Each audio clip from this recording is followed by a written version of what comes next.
ସ୍ୱାଗତ କରୁଛି ଆପଣମାନଙ୍କୁ ଏକ୍ଜାମ୍ସ ୟୁଟ୍ୟୁବ୍ ଚ୍ୟାନେଲକୁ ଆଉ ଏକ ନୂତନ ଭିଡ଼ିଓରେ। ତ ଆଜିର ଭିଡ଼ିଓଟି ଆପଣମାନଙ୍କ ପାଇଁ ବହୁତ ଗୁରୁତ୍ୱପୂର୍ଣ୍ଣ ରହିଛି, ଯେଉଁଟାକି ଆପଣମାନେ ଦେଖିପାରୁଥିବେ ଗୋଟେ ନୂଆ ଭ୍ୟାକେନ୍ସି ଆପଣମାନଙ୍କୁ ଦେଖିବାକୁ ମିଳୁଛି ରେଲୱେ ରିକ୍ରୁଟମେଣ୍ଟ ବୋର୍ଡ଼ ତରଫରୁ।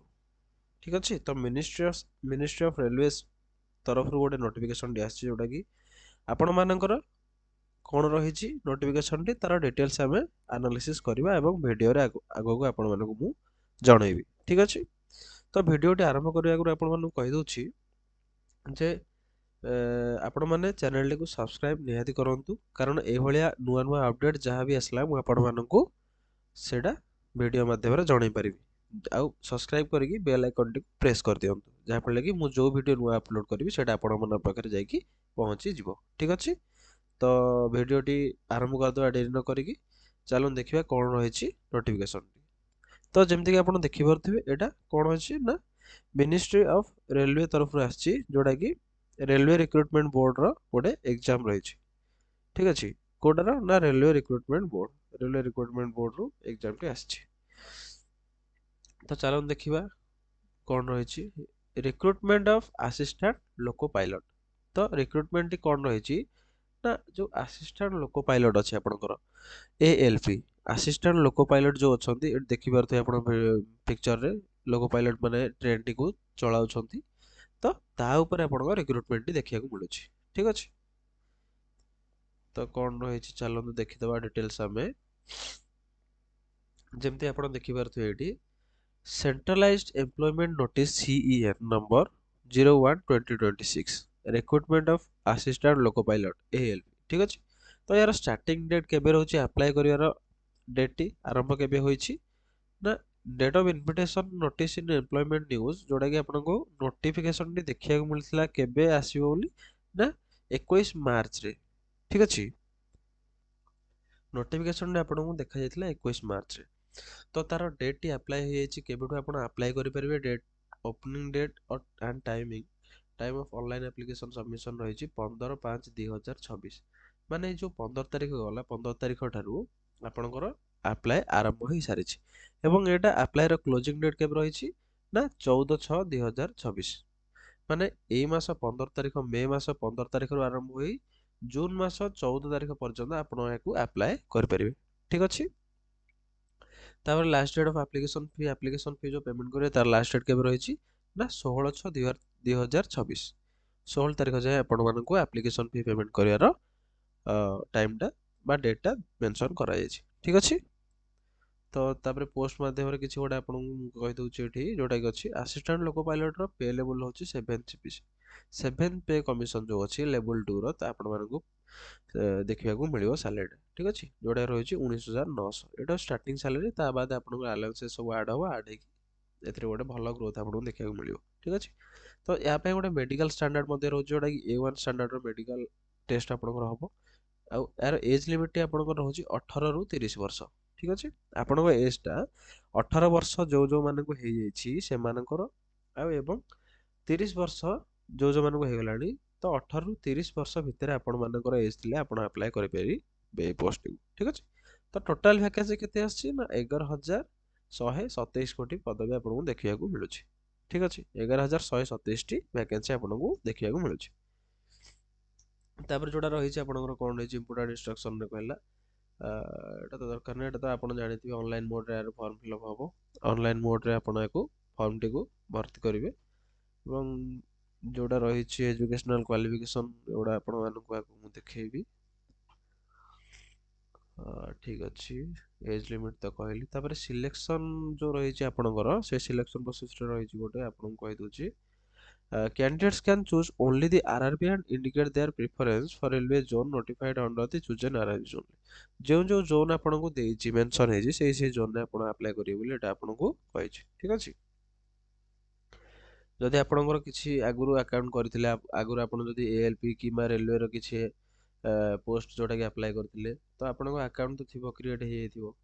ଠିକ୍ ଅଛି, ତ ଆପଣଙ୍କୁ ଅଲରେଡ଼ି ଯେଉଁଟା ଆକାଉଣ୍ଟ ହେଇଯାଇଛି ତ ସେଇ ଆକାଉଣ୍ଟରେ ଲଗ୍ଇନ୍ କରିକି ଆପଣ ଆପ୍ଲାଏ କରିପାରିବେ। ଯେଉଁମାନଙ୍କର ଆକାଉଣ୍ଟ କ୍ରିଏଟ୍ ହେଇନି ସେମାନେ ନୂଆ ଆକାଉଣ୍ଟ ଗୋଟେ କ୍ରିଏଟ୍ କରିକି ଆପ୍ଲାଏ କରିବେ। ଠିକ୍ ଅଛି, ତାପରେ ରହିଲା ଆପଣଙ୍କର କ'ଣ ନା ଏଜ୍ ଲିମିଟ୍ ଆପଣଙ୍କୁ ଯେମିତି ମୁଁ କହିଥିଲି 18ରୁ 30 ବର୍ଷ ହେଇଥିବା ଦରକାର ଆପଣଙ୍କୁ।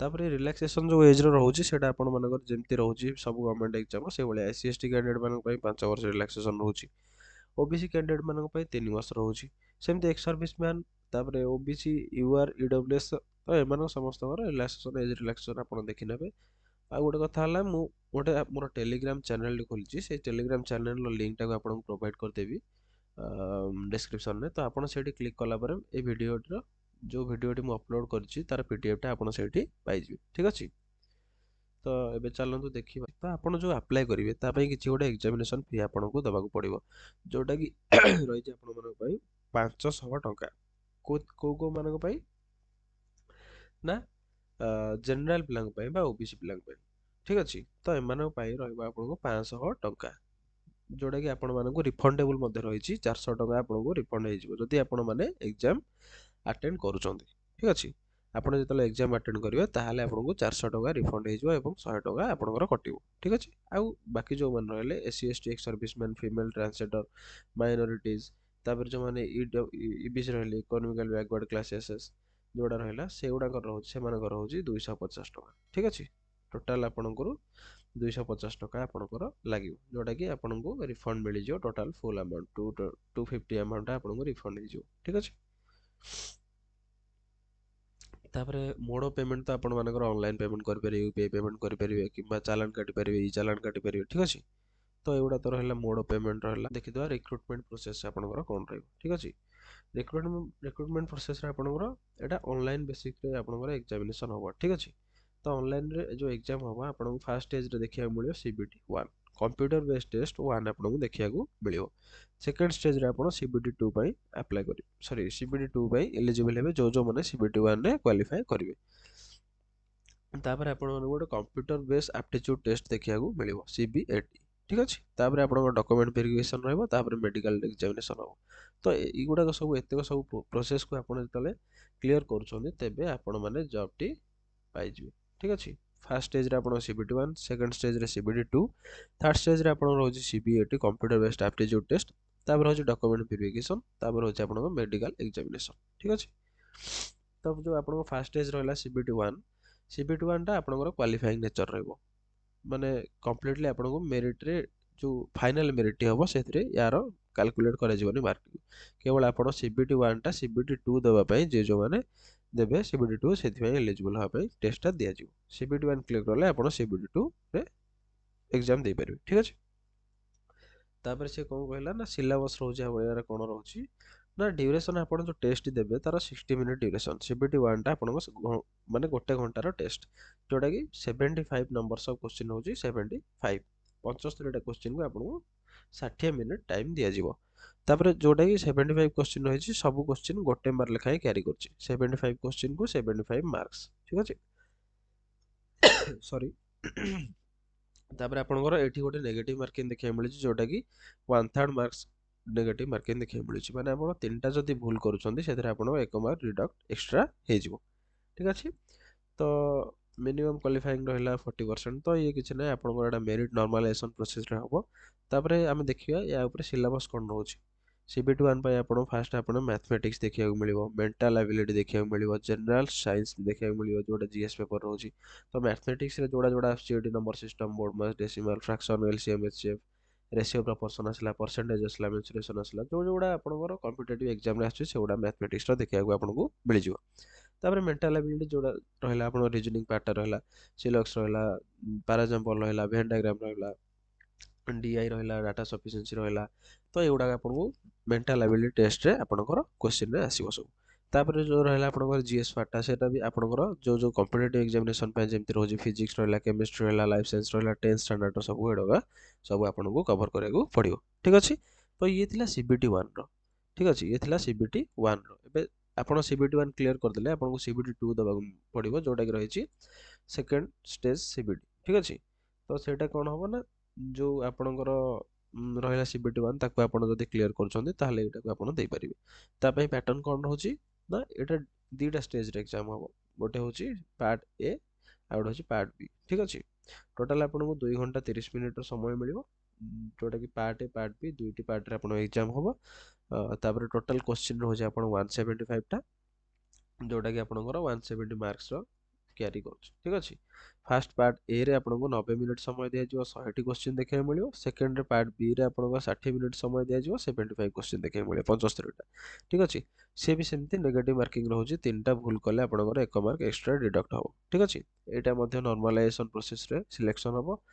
तापर है only the marks scored in part A shall be counted for shortlisting of candidates for further stages of the recruitment process provided the candidate irrespective of community is able to secure qualifying marks 35% in part B। जोटा कि part ए रे आपन जो देखिया मिली question टा सेटा आपन shortlist करा जिवो आपन को ठीक अछि। शॉर्टलिस्ट करिकि सेटा आपन को फाइनल जो पर पार्ट बी टा हबो पार्ट बी रे आपण मानकु सेटा क्वालिफाइंग नेचर रो मार्क रहउची 35% आपण को सेतिर आनिया पड़िबो। किंतु पार्ट ए रे आपण को शॉर्टलिस्ट करा जिवो फाइनल मेरिट पार्ट ए को देखिकि आपण को मिलिबो ठीक अछि। तापर आपण को सिलेबस रहिछि पार्ट ए रे कोन कोन क्वेश्चन सब सिलेबस रे आसीबो। गोटे हला मैथमेटिक्स रे आसीबो, गोटे हला जनरल इंटेलिजेंस एंड रीजनिंग ठीक अछि एथि क्वेश्चन आसीबो। तापर आपण को बेसिक साइंस एंड इंजीनियरिंग एथि क्वेश्चन आसीबो ठीक अछि। तापर आपण को सिलेबस रहिछि पार्ट बी रो कोन रहिछि देखिदबा टिके हमें। तो पार्ट बी बाय आपण को सिलेबस देखिया मिले आपण जहां भी ट्रेड नेथिले ठीक अछि। पार्ट बी रे जोटा कि केवल क्वालिफाइंग टेस्ट रहइबो, क्वालिफाइंग नेचर रहइबो, मेरिट रे एटा काउंट होबोनी ठीक अछि। 35% आपण को आनिया पड़ियो पार्ट बी रे आपण को मेरिट टी क्वालिफाई करिया ठीक अछि। तापर जदि आपण भी जदि एक्स्ट्रा आपण जो ट्रेड जहां भी नेथिले इंजीनियरिंग कला टाइम रे तो सेउडा देखिया चाहछन ताले ए वेबसाइट https://dgt.gov.in को आपण जाई देखि परिबे ठीक अछि। तो candidate with ITI trade apprenticeship qualification will be required to appear the selection having question from their trade. तो आईटीआई किबा आपण जदि तापर आईटीआई ऊपर कोन किछि ट्रेड नै कि अलगा किछि करथिले तो से तांको माने पयडा रहिछि। तापर आपण डिग्री किबा diploma candidate have selected have to select one trade from the list of trades listed below against their engineering discipline। जो ट्रेड आपण करथिले डिप्लोमा किबा डिग्री सेउडा आपण सेथरु सब्जेक्ट टी सिलेक्शन करी पार्ट बी रे सेटा को आपण एग्जाम टी देबे टेस्ट टी देबे ठीक अछि।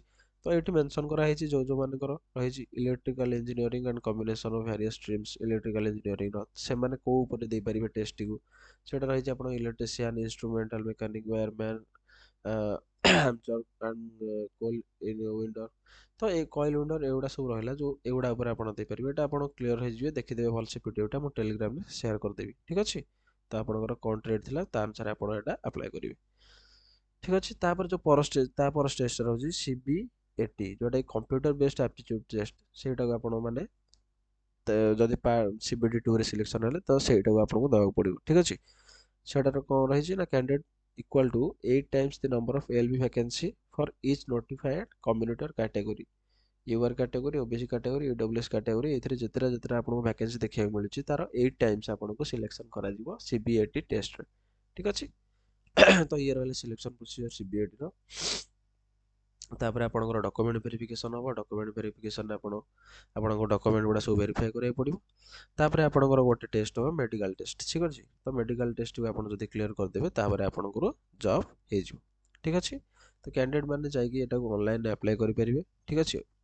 ऑनलाइन वेबसाइट तार रहिछि से वेबसाइट रे आपन जाई विजिट करला परे से आरआईबी रो ऑफिशियल वेबसाइट को जाईकी आपन माने अप्लाई करि परिबे ठीक अछि। तो एटा को अप्लाई कर दियंतु अप्लाई डेट स्टार्ट हे छि यार बाकी जहाँ आपनकर डाउट रहउछि मते कमेंट सेक्शन में लिखि जणातु आपनकर डाउट को मु सेतरे क्लियर कर देबी। बाकी आपनकर जो जोन सिलेक्शन रहला आपन जो जोन नु आछन से जोन ने अप्लाई करिवे आउ अन्य को जोन ने अप्लाई करले आपन मानकु बाहर स्टेट रे आपन मानकर पोस्टिंग हो ठीक अछि। बाकी एउडा सब डिटेल्स रहला आपन जो ऑनलाइन अप्लाई करी इमेज केते साइज रहइबो सिग्नेचर केते साइज रे रहइबो कोन डॉक्यूमेंट दरकार होबो तो सेउडा सब ऊपर रहला आपन पीडीएफ रे एउडा सब देखि नेबे। बाकी जो आपन अप्लाई करिवे अप्लाई करिया पई आपनकर जो जोन ने आछो अहमदाबाद कि अजमेर कि भोपाल कि भुवनेश्वर जोन कि गोरखपुर चेन्नई एउडा सब रहला एथुर आपन माने हमर तो रहला बेसिकली ओडिसा रो माने भुवनेश्वर जोन ने ही हम अप्लाई करिवा। तो आपन www.rrbbs.gov.in को जाई के आपन माने अप्लाई कर परिबे ठीक अछि। तो ये थिला डिटेल्स आपनकर जो रेलवे रु बाहर छी ता ऊपर नोटिफिकेशन टु आनी की आपन को वीडियो माध्यम रे बुझाई देली। तापर जो रहला आपनकर वैकेंसी देखिया को मिली छी एट देखि दियंतु आपनकर जो रही छी एएलपी तार educational qualification minimum educational qualification कोन रहउची ता ऊपर आपन को एटी मेंशन कराई छी जोटा कि आपनकर मैट्रिकुलेशन किबा SLC SSLC plus ITI from recognized universities माने आपण ITI करथिबे कोथरे ना जो ट्रेड आपण मथला फिटर इलेक्ट्रिशियन इंस्ट्रूमेंटल मैकेनिक्स तो एमान पई बाकी जहाँ डिटेल्स माने एजुकेशनल क्वालिफिकेशन रहला ता को आपण माने ए वीडियो माध्यम सॉरी पीडीएफ माध्यम रे देखि परिबे ठीक अछि। तापर हमरो भुवनेश्वर जोन पे आपन को केतरा पोस्ट देखिए मिलुची ना भुवनेश्वर जोन रे यूआर पाई माने जनरल पाई 548 टी एससी मानक पाई 70 टी एसटी पाई 36 टी ओबीसी पाई 48 एवं ईडब्ल्यूएस पाई 99 टोटल एमती आपन को 801 गोटी पोस्ट आपन को देखिए मिलुची जोटा कि एक्स सर्विस मैन मानक पाई 80 गोटी पोस्ट रहिଛି ठीक अछि। तो टोटल 801 पोस्ट होची आपण अप्लाई करंतु बहुत पोस्ट बाहर छि वैकेंसी बहुत आकार बाहर छि तो भुवनेश्वर जोन ही अप्लाई करंतु जदि आपनको ओडिसा रे ही रहियार अछि ठीक अछि। तो ये थिला आज रो वीडियो रे एतिकी डिटेल्स आपनकर बाकी आपण एटा को अप्लाई करिवे जहाँ भी डाउट होची अप्लाई करिया पय किबा रेलवे तरफ रो जो नोटिफिकेशन आछि एलबी रो ताको नै जहाँ भी डाउट रहउची आपण माने मते कमेंट सेक्शन रे लिखि निहाती कहिवे ता अनुसार आपण मानको बुझे देबी क्लियर करि परिबे डाउट आ टेलीग्राम चैनल टी को निहाती जॉइन करंतु ठीक अछि जहाँ फल कि मु जहाँ भी वीडियो छाड़िबी तार पीडीएफ गुडी को आपण सेठू चाहिले डाउनलोड करि परिबे ठीक अछि। आ वीडियो टी जदि आपण मानको भल लागुची तेबे लाइक निहाती करिवे सांग मानक संगे ए अपडेट को शेयर मध्य करिवे जेमिति कि सेमाने मध्य एटा को जानि परिबे एवं फर्दर एमति नुवा नुवा जदि वीडियो आपण देखिया चाहिबे तेबे चैनल को सब्सक्राइब मध्य निहाती कर देबे ठीक अछि। आज रो वीडियो रे एतिकी थिला देखा हबा आ एक नूतन वीडियो रे आ एक नूतन अपडेट नेकी मु आपन को देखेबी ठीक अछि।